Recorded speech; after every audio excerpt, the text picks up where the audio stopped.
Hey guys, it's Mariah here, and today I'm going to be coming out to you with my first book talk, and we're going to be talking about Gemina by Amy Kaufman and Jay Kristoff, the second book in the Illuminae trilogy. So like I said, Gemina is the second book in the trilogy. The first one was Illuminae. I read Illuminae last month, and I read this one this month. The third book, I believe, is coming out sometime this year. I'm not 100% sure when, though. I did give both of these books 5 stars. I loved both of them very much. I did like Gemina a little bit more than Illuminae. So what I'm going to do is I'm going to talk a little bit about Illuminae to get the background of everything as much as I can without any spoilers. And then I'm going to go into Gemina, and I will let you know when I get to the spoilery part so you can stop watching. But for right now, I'm not going to give any spoilers away. I'm just going to kind of explain the preface of these books. So I talked about Illuminae in my December wrap-up, which I will link down below for you guys, which I explain a little bit more. Illuminae follows Katie and Ezra, and they start off on the day that Katie broke up with Ezra, and this day their planet gets invaded by this big corporation, and they are fleeing from their planet on a spaceship and running away from this corporation, and the corporation is following them because they do not want anyone to know that it was them who attacked this planet.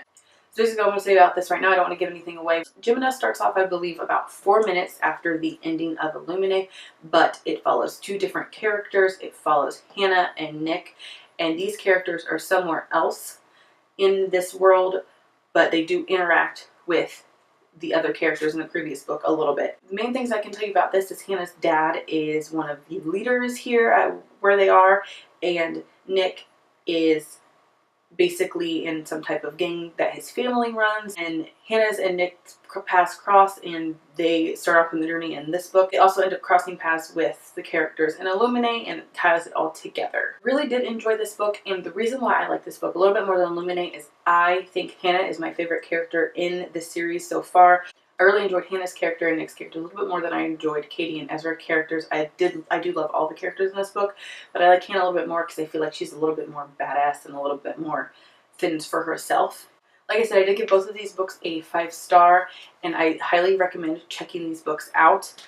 For right now, there's really not much more I could say without spoiling anything else for anyone, so I'm going to go ahead and give a little countdown, and when the countdown's in, I'm going to start talking about spoilers, so make sure if you have not read it to click off this video and come back to it after you have read it, and we can talk about it in the comments below.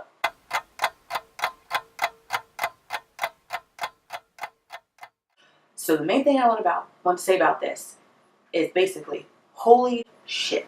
This book has so many twists and turns, and you're just like, what the hell? You think someone's dead, but really they're alive. And then again, you think they're dead, but really they're alive. And it just messes with your emotions so much. 1 second, you literally look at this book and you're like, wait, what just happened? All of our main characters literally just died. He just shoots everyone at the end. And you're like, okay, cool. And then Hannah comes over to the speaker and she's like, hey guys, this is me. Actually, this is what really happened. We didn't die. And you're like, holy shit. This book just blew my mind because I normally can see twists coming, and I normally can be like, oh, this might possibly happen. And I'm not surprised too much when I read books, but this book surprised me so much. I had no idea what was going to happen, and I especially didn't know that they were going to make you think characters died multiple times. And then the alternate universes, I don't even understand. I think the main reason, besides the characters, why I like this book so much is this was more unpredictable than Illuminae.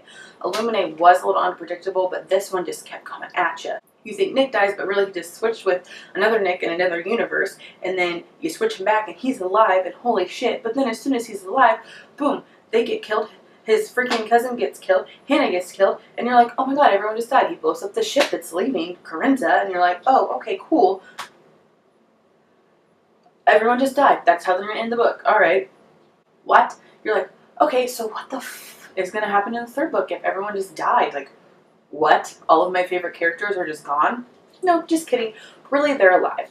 They wanted to make you think that someone died twice, because fooling you once about someone dying is, it's happened before. But fooling me twice is like, shame on.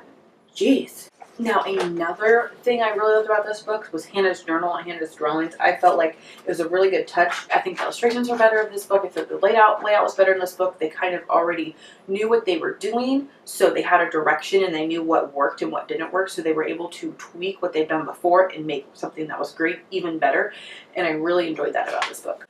So now that they magically are back and supposedly not where they were, I'm wondering, how did they get back? How did they do this? Is this what the third book's going to be about? Is that going to be about how they got back to where they are now without the wormhole? Or is it going to be after they got back, and it's going to be them going after her. I'm really interested to see what they do with the third book. What else can you possibly think of to be better than this? And I'm really excited for that.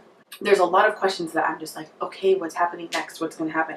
And you don't know. So let me know your thoughts about the freaking twist at the end multiple times, and if they fooled you like they fooled me, because I sure as hell was fooled, and I normally don't get that fooled that well by books. So let me know in the comments down below what you thought about this book, what you rated this book, and what you thought about the twist at the end, and what you think they're going to do with the third book. Also, let me know what color you think the third book's going to be, because that is something that I've been really wondering. I'm thinking maybe a green, but I don't know if that'll look okay. So that's going to do it for today's video. I just wanted to do a short little book talk with you guys, and I want to have discussions down below about what you thought about the book. I plan to do more book talks for you guys in the same format, in the fact that I do spoiler free first, and then I talk about the spoilers in the second part for those who have read the book. Let me know your thoughts and opinions on that format of review. That's personally what I like better. That way I can get a gist of the book if I haven't read it, and if I have read it, I can listen to their thoughts on the book and then talk to them about it in the comments below. I do plan to do more book talks for you guys. I will be filming a couple this month because I have a couple of books that I'm reading that I plan to do a review for you guys, so keep a lookout for that. Again, I hope you guys enjoyed this. Thanks so much for watching, and I'll see you guys next time.